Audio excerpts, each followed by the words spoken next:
Okay, so that transitions well into the next talk, Steps to a Timber Sale. As I mentioned, we talked a bit about this on the field trip yesterday, so I'm going to try to make this quick. But touching on some of the things that that we haven't gone into depth on. So here's a little quiz. What's a board foot? 1 by 1 by 12 by 12. Yeah, 1 foot by 1 foot by 1 inch. What's MBF?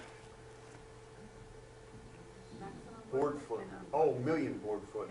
Close. 1,000 board foot. Yeah. Got to throw some Latin in there. So meal board feet. And what was the other thing I had? Oh, and what's stumpage value? What is it? What's stumpage value?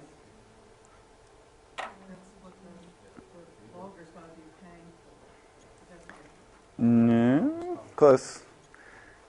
That's what the logger will pay you for your trees standing on the stump. And usually it's in MBF, 1,000 board feet. Okay. We used to have a stumpage report that we'd collect information from foresters and loggers every year and put that together and say, if you live in this region and you're trying to sell this species, these are the prices that were that people used last year, so you might expect something in the same range. But people weren't too excited about sharing that, and the input we got decreased over the years until we finally had to stop doing it. Pennsylvania still has a really nice one, so if you live near a Pennsylvania border, you can kind of line up with theirs. It's still not going to be quite the same prices, but it'll be a starting point anyway. They're on our website. Okay, so I don't know if you thought about it this way before, but here's the income stream for a forest landowner doing a harvest. You can tell this is where they harvested, right? And that's an issue or a hurdle for forest landowners who want to do harvest. It's a really long rotation time. It's just like corn, except it takes 35 to 60, 80 years to grow. And you might have a little bit of income in between if you're selling some mushrooms or if you have a commercial thinning. And part of what can happen is that folks get antsy for this income. They're sending kids off to college. They have an unexpected medical expense, and that's what triggers them to sell their timber. And that's just a fact of life a lot of times, but what we hope is that you're planning ahead and you're not just waiting for a knock on the door from a logger. You're not just doing it as a knee-jerk reaction to needing money. And there's been some talk about trying to set up a revolving kind of a loan program using your timber as collateral to help you get the most value out of your timber without harvesting it when a financial difficulty comes up.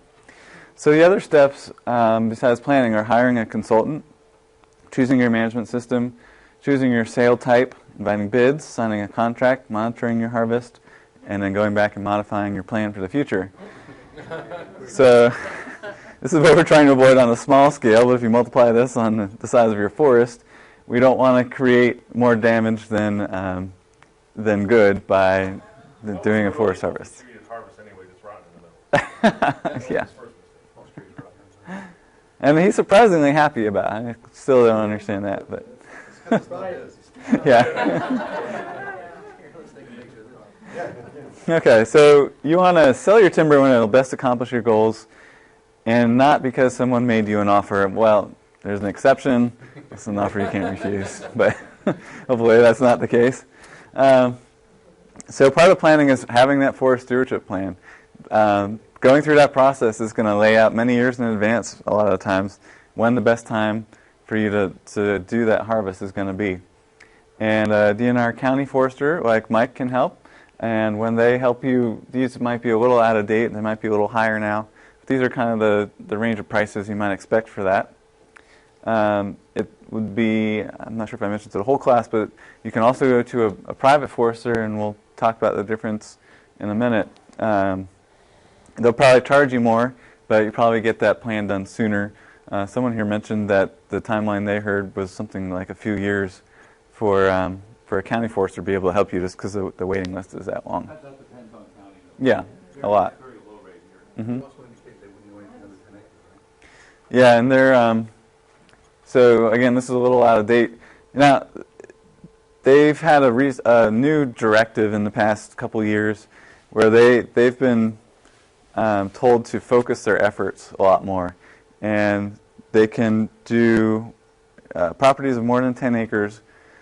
But really, they have a map with like hot spots, and if your property is in a hot spot, then you tend to get a higher priority, and if it's not, then I'm not sure if you get bumped down the list or how it works exactly. But they do have geographical priorities based on the kind of ecological value of the property, the environmental services of the property, if it's how it relates to water quality. And also, I think, development pressure for a property. So, as their staff has shrunk, they've had to do things like that. So, hiring a consultant, it does cost money, but the idea is that you give a little bit of money now in order to get a lot of money later. And there's a lot of other perks, but that's the general idea. So, it's 3 types of forester, and we've met 2 of them. So, who is the public forester? Yeah, Mike Kay. So he works on a county level.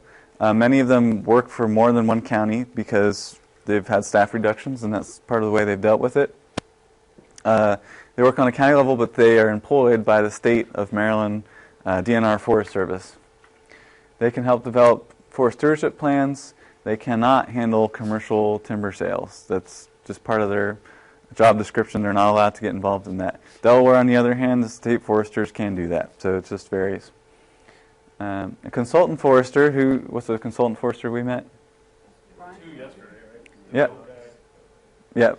Goat Guy Brian Knox and Paul Maslin, both private, independent business owners, acting as consultants. All 3 of them, Mike, Brian, and Paul, are all licensed foresters, licensed to operate in Maryland. If a consultant is independent, you hire them to work for you, so they're acting as your agent. And they require a fee, and they can figure that out a few different ways. And then there's a 3rd type of forester we haven't met yet, maybe a little less common, and that's an industrial or procurement forester. Brian, I think, mentioned he used to have that job. And that's when they work for a particular mill. Their job is to go out and find the wood that's going to supply that mill so that it can keep running. Now, they are not employed by you, they're employed by the mill, which is a lot of times makes them cheap or free.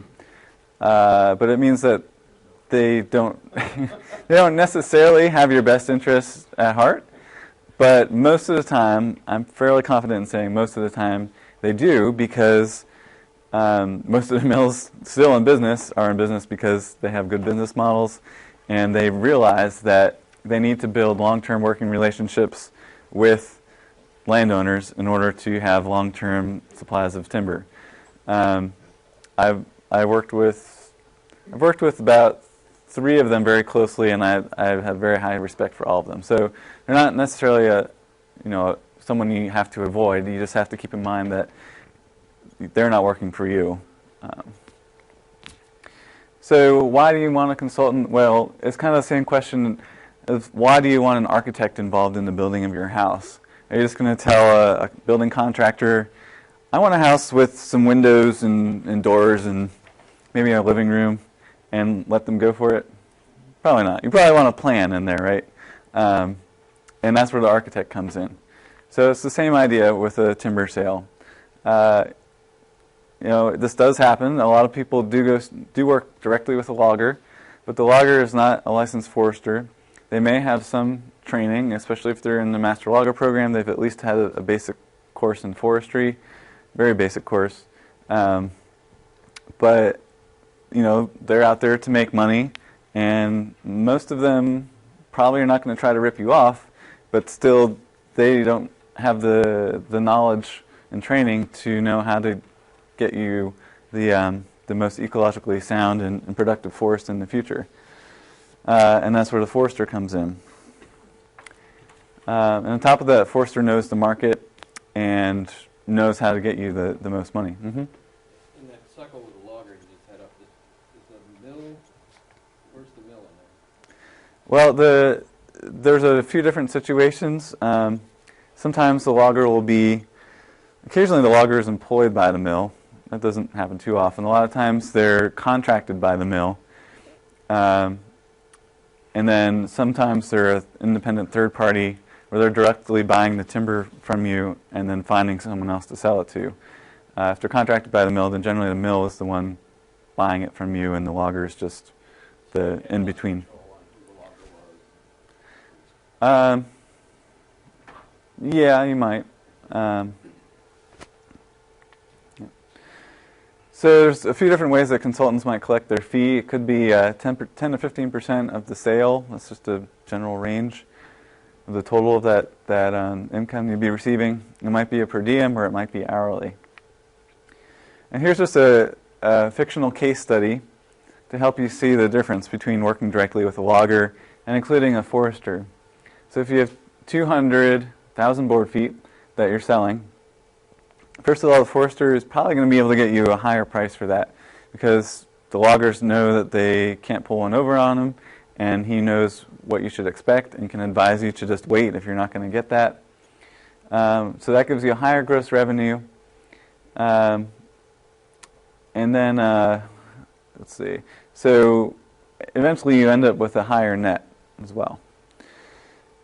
So that's great. But then in addition to all that, he's also working with you for the future of your stand and making sure that all these great things happen as well, including things like a performance bond, inspecting the job, making sure that there's no awful erosion problems that you will end up being responsible for, making sure the roads are in good shape when they're done, that the site is retired and stabilized when they're done.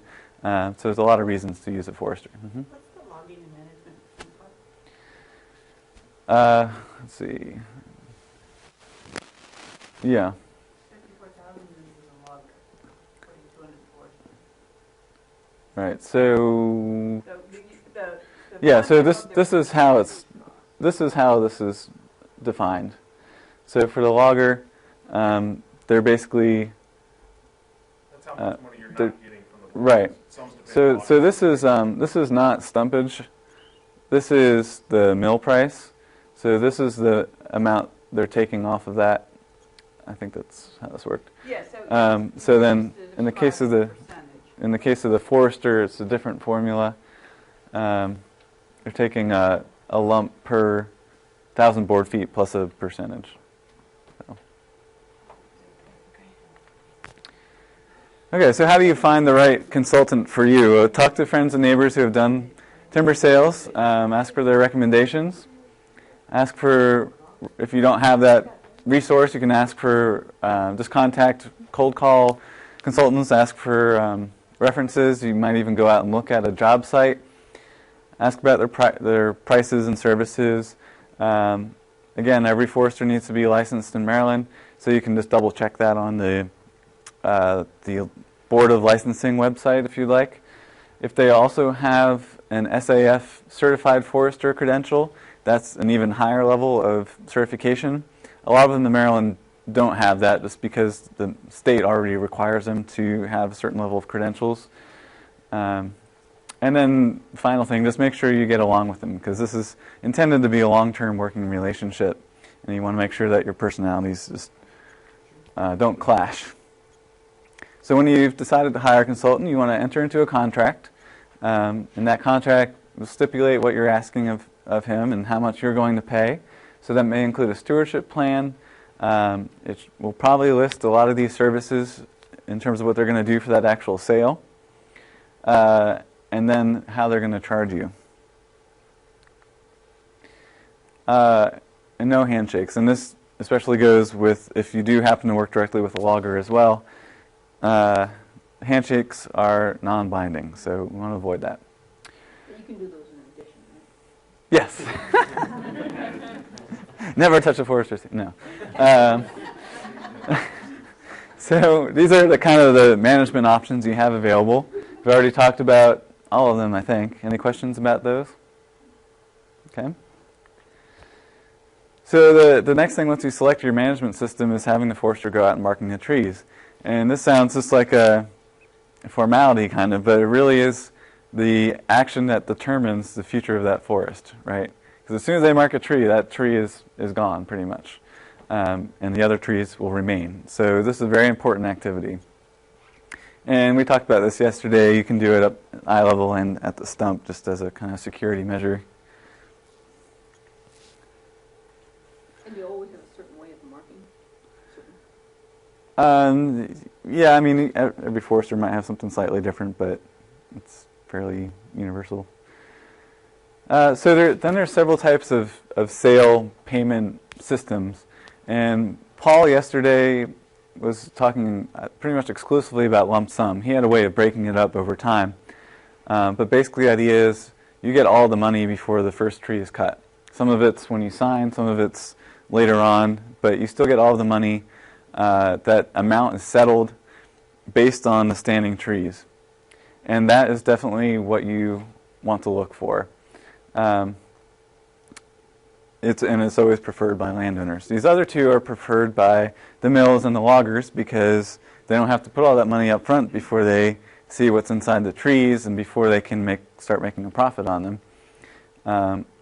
So those other options are by unit, which is measured as it's cut. That's dependent on the log rule that we talked about, so you want to make sure you're talking in the same log rule. And it does require some level of trust because you're relying on them to be accurate and faithful on the measurements for those trees, because you're probably not going to know enough to be able to go out there and measure. And even if your forester is involved, he's not going to be able to measure every tree either. And the same goes for percentage basis, basically the same thing, but just a percentage of what the mill's going to pay the logger is what you'll end up with in your pocket. Yeah? Are you including the sales type in your when you're soliciting bids?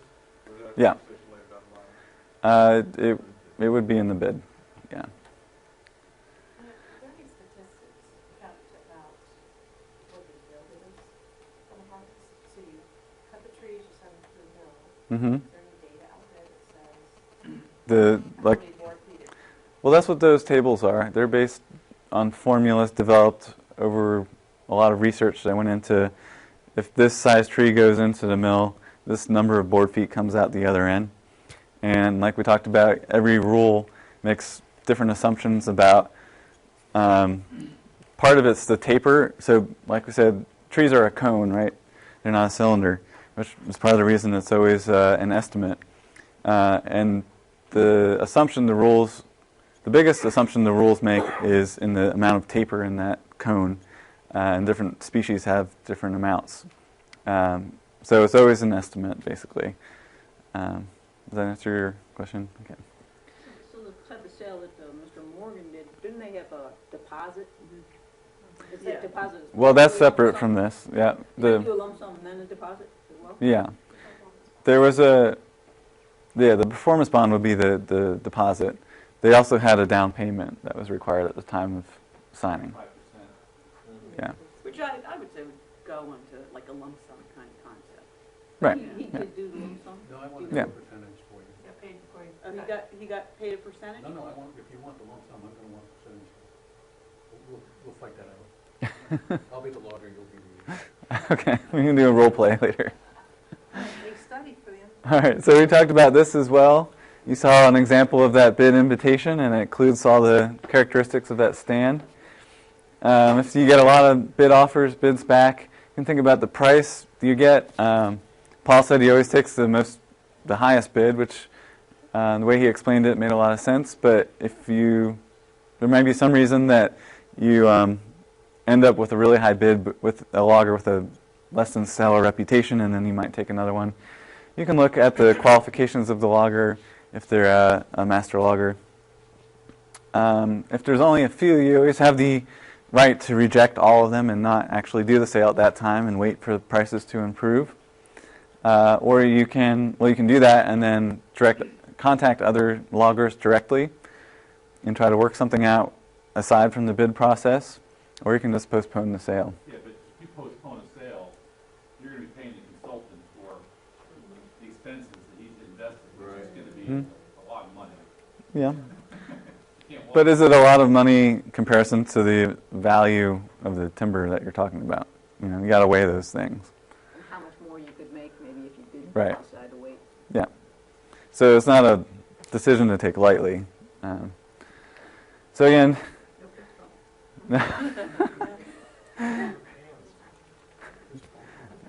so you want signatures on everything? Okay, so once all that's taken care of, you want the consultant, the forester, to review the plan with the logger before harvest, make sure everyone's on the same page. You want the forester to visit that site regularly, make sure everything's going according to plan, that there's no theft, whether intentional or accidental. And that could either be your property or your neighbor's property. It happens sometimes as well. And if they're caught and they're taken to court, they actually have to pay 3 times the value of the timber they removed back to the landowner. So it's pretty serious consequences. And then just part of monitoring, making sure, again, that there's no soil and erosion problems, that all those best management practices are followed, and decide to either return or keep all or part of that performance bond depending on the site conditions at the end of the harvest. Once that's all done, you got a nice fat wallet in your pocket. You want to reevaluate that stewardship plan, make sure it still matches the conditions of the site, of the forest when you're done, and make sure those objectives you have listed out are still reasonable and something you can reach. So just to review the steps, you want to plan ahead, hire a consultant, choose your management system, uneven aged, even aged, what type of cutting you want to do, the type of sale, invite the bids, sign contract, monitor the harvest, and revisit that plan. So just some acknowledgements there. And there is a publication, it should be in your manual somewhere, Marketing Forest Products, which goes through all this in more detail and has some sample contracts. Did it make it in there? Copy of the publication's not there. The front page of it, the second page of it is there, and it's online. Yeah, you It's can, like 30 pages, so you can download, it's on thumb drive. Okay. Yeah. hopefully. We didn't have. I'm right out of printed copies of it. Yeah. You can have that. Okay, any questions?